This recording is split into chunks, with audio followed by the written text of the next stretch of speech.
Presented by DNS Entertainment.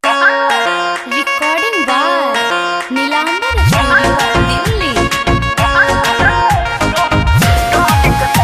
Mixed by Moinda.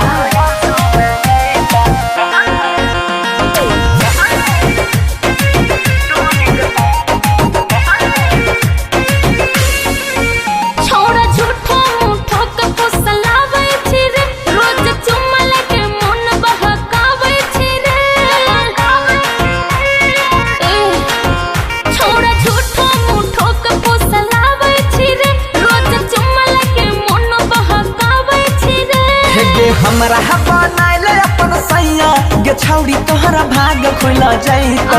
हमरा बनाइले अपन सैया गे छौरी तोहरा भाग खुल जैतो। पीले बोला भबाला टोनी कटा के करो याद न आइतो। पीले बोला भबाला टोनी का गोई के करो याद न आइतो। बुझला ऐसन की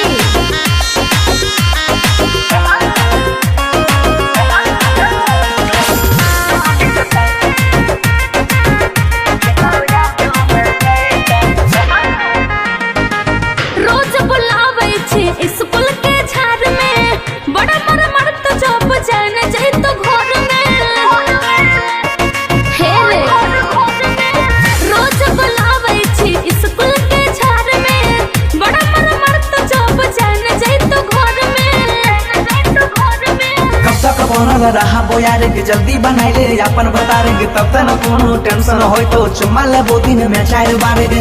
हमरा तो रहा बीच में छौरी गे करो सको न है तो। हमरा तो रहा बीच में छौरी गे करो सको न है तो। घूमे बोया अपन वाला चाभी तो तोहरा लौका खुल जाए तो। पीले बोला भबाला टोनी के गोई के करो याद न आइता। No, never. Pile.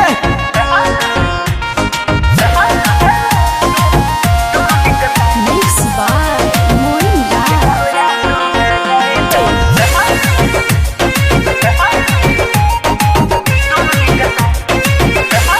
रेड टुनकी वाला बोल रे छोड़ा तोहर बात के ना मनिया।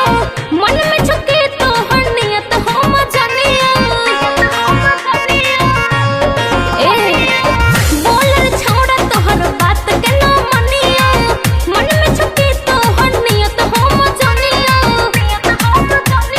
सचे कहै छी योगी कहानी तोरा बनेबो या पररानी। 6 महीना में खिल जेतो छोरी के तोहर चढ़ल जवानी।